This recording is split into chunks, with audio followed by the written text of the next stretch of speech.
Gulf breaking ന്യൂസിലേക്ക് സ്വാഗതം. പ്രവാസ ലോകത്തെ വിവിധ വാർത്തകൾക്കായി ഈ ചാനൽ സബ്സ്ക്രൈബ് ചെയ്യൂ.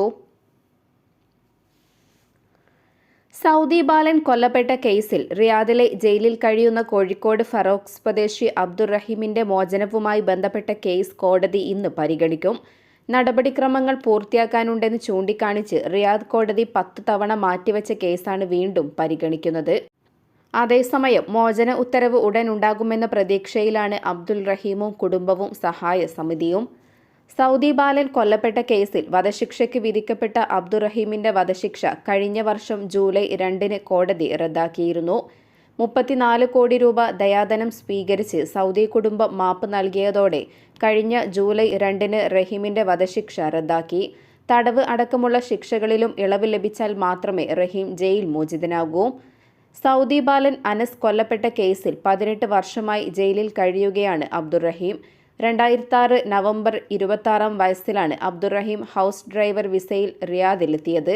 സ്പോൺസർ ഫായിസ് അബ്ദുള്ള അബ്ദുറഹ്മാൻ അൽ ഷഹ്രിയുടെ മകൻ അനസിനെ പരിചരിക്കലായിരുന്നു പ്രധാന ജോലി.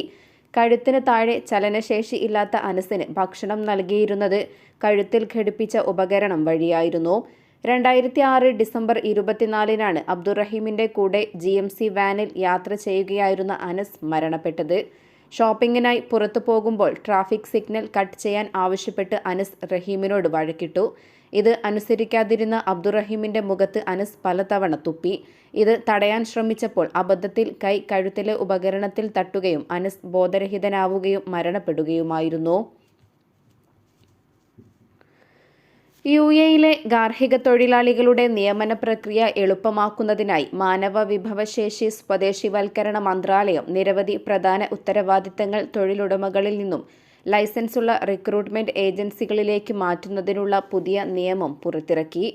നടപടിക്രമങ്ങൾ കാര്യക്ഷമമാക്കുക, സേവന നിലവാരം മെച്ചപ്പെടുത്തുക, തൊഴിലുടമകൾക്കും തൊഴിലാളികൾക്കും മികച്ച പിന്തുണ ഉറപ്പാക്കുക എന്നിവയാണ് പുതുക്കിയ നിയമങ്ങൾ കൊണ്ട് ലക്ഷ്യമിടുന്നത്.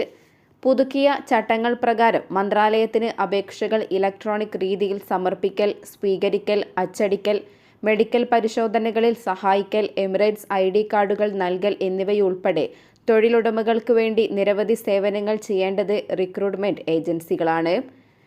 വിമാനത്താവളത്തിൽ നിന്നും ഗാർഹിക തൊഴിലാളികളെ എത്തിക്കുന്നതിനും തൊഴിലുടമയുടെ വസതിയിലേക്ക് സുരക്ഷിതമായ ഗതാഗതം ഉറപ്പാക്കുന്നതിനും റിക്രൂട്ട്മെന്റിനായി ലഭ്യമായ രാജ്യങ്ങളെയും ജോലികളെയും കുറിച്ചുള്ള വിവരങ്ങൾ നൽകുന്നതിനും ഏജൻസികൾ സൗകര്യമൊരുക്കണം.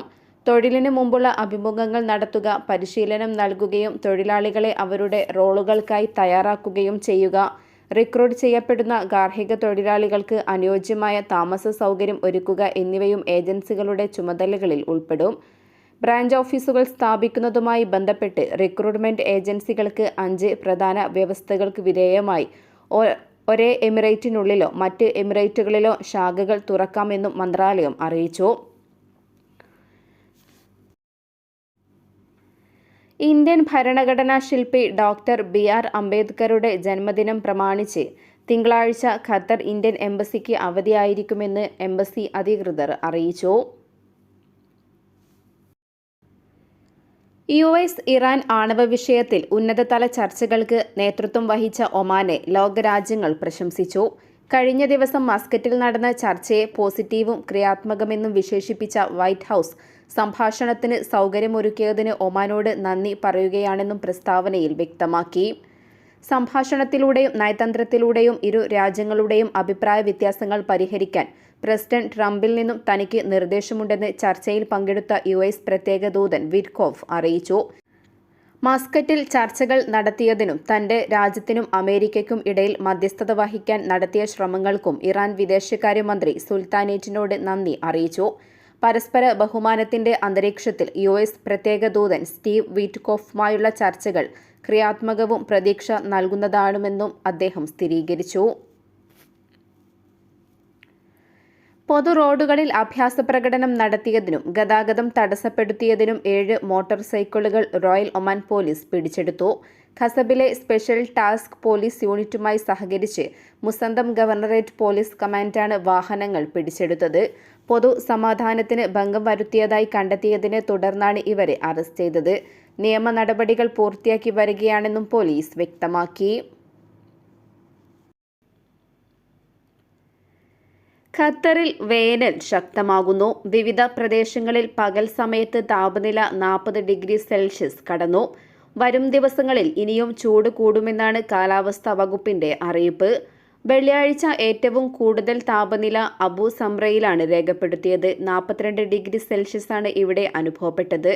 ദോഹ നഗരത്തിൽ കൂടിയ താപനില 36 ഡിഗ്രി സെൽഷ്യസും കുറഞ്ഞ താപനില 25 ഡിഗ്രി സെൽഷ്യസുമായിരുന്നു.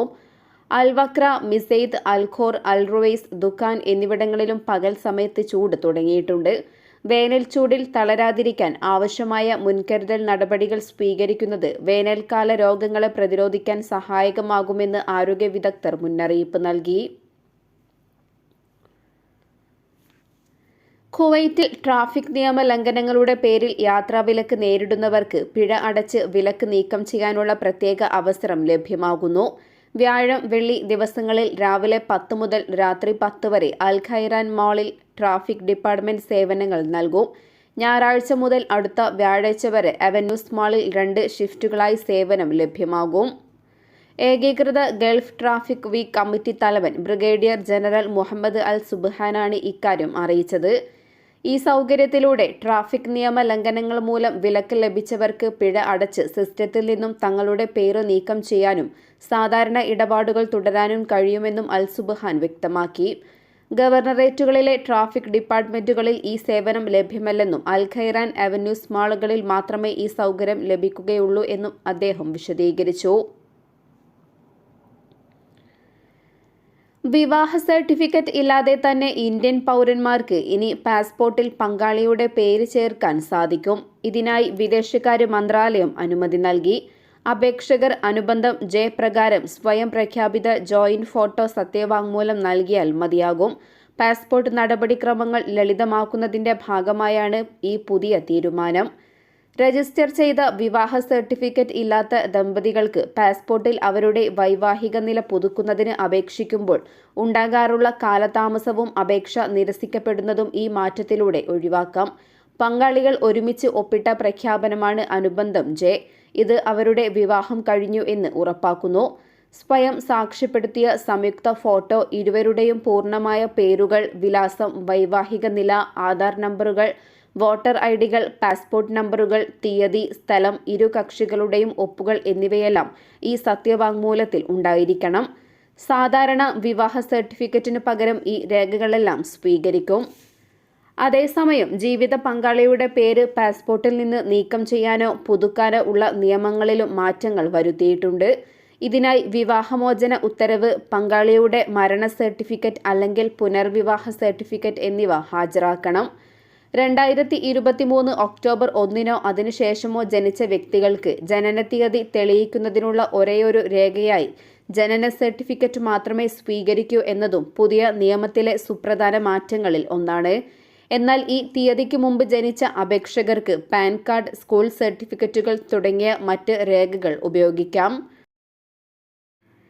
ഇതോടെ ഇന്നത്തെ വാർത്തകൾ അവസാനിക്കുന്നു. പുതിയ വാർത്തകളുമായി വീണ്ടും കാണുന്നതുവരെ നന്ദി, നമസ്കാരം.